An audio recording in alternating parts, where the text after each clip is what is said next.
ಸಿದ್ದರಾಮಯ್ಯನವರು ಹಿಂದಿನಿಂದಲೂ ಸಹ ಹಿಂದುತ್ವ ಮತ್ತು ಹಿಂದೂಗಳ ಮೇಲೆ ಕೆಂಡವನ್ನ ಕಾರ್ತಿರುವಂತಹ ಒಂದು ವ್ಯಕ್ತಿ.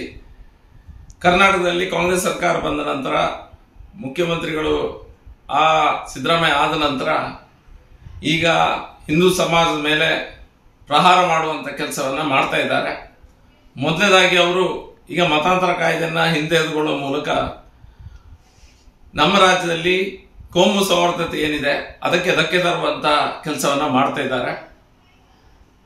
ನೂರಾರು ವರ್ಷಗಳ ಹಿಂದೆ ಮುಸ್ಲಿಂ ರಾಜರು ಬಲವಂತವಾಗಿ ಹಿಂದೂಗಳನ್ನ ಮತಾಂತರ ಮಾಡ್ತಾ ಇದ್ರು.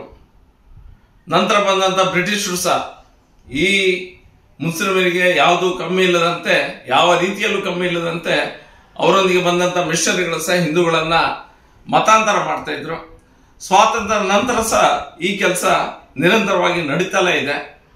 ಅದಕ್ಕೋಸ್ಕರ ಭಾರತೀಯ ಜನತಾ ಪಾರ್ಟಿ ಸರ್ಕಾರ ಹಿಂದೂ ಸಮಾಜವನ್ನ ಉಳಿಸಬೇಕು, ಮತಾಂತರ ನಿಷೇಧ ಕಾಯ್ದೆಯನ್ನು ತಂದು ನಮ್ಮಲ್ಲಿ ಕೋಮು ಸೌಹಾರ್ದತೆಯನ್ನು ಕಾಪಾಡುವಂತ ಕೆಲಸವನ್ನ ಭಾರತೀಯ ಜನತಾ ಪಾರ್ಟಿ ಮಾಡಿದೆ.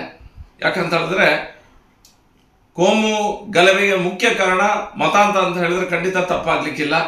ಎಲ್ಲೋ ಒಂದ್ ಕಡೆ ಲವ್ ಜಿಹಾದು, ಮತ್ತೊಂದು ಕಡೆ ಮಿಷನರಿಗಳಿಂದ ಮತಾಂತರವನ್ನು ಮಾಡುದು. ಯಾರನ್ನ ಮತಾಂತರ ಮಾಡ್ತಾ ಇದ್ದಾರೆ? ಹಿಂದೂಗಳನ್ನ ಹೆಕ್ಕಿ ಮತಾಂತರ ಮಾಡುವಂತ ಕೆಲಸ ಇವರಿಂದ ಆಗ್ತಾ ಇದೆ. ಇವರಿಗೆ ಸರಿಯಾದ ವ್ಯವಸ್ಥೆಯನ್ನ ಕಾಂಗ್ರೆಸ್ ಸರ್ಕಾರ ಮಾಡಿಕೊಡುವಂತ ಕೆಲಸವನ್ನ ಇವತ್ತು ಕರ್ನಾಟಕದಲ್ಲಿ ಸಿದ್ದರಾಮಯ್ಯನವರ ನೇತೃತ್ವದ ಸರ್ಕಾರ ಮಾಡ್ತಾ ಇದೆ. ಇದಕ್ಕೆ ಟಕ್ಕರ್ ಕೊಡ್ಲಿಕ್ಕೆ ಭಾರತೀಯ ಜನತಾ ಪಾರ್ಟಿ ಯಾವತ್ತೂ ಸಹ ರೆಡಿ ಇದೆ. ರಾಜಕೀಯ ಒಂದು ಕಡೆ, ಆದ್ರೆ ಹಿಂದೂ ಸಮಾಜದ ಮೇಲೆ ಇಂತಹ ಪ್ರಹಾರವನ್ನ ಮಾಡ್ತಾ ಬಂದ್ರೆ ನಾವು ಸುಮ್ಮನೆ ಕೈಕಟ್ಟಿ ಕೂತ್ಕೊಳ್ಳುವುದಿಲ್ಲ.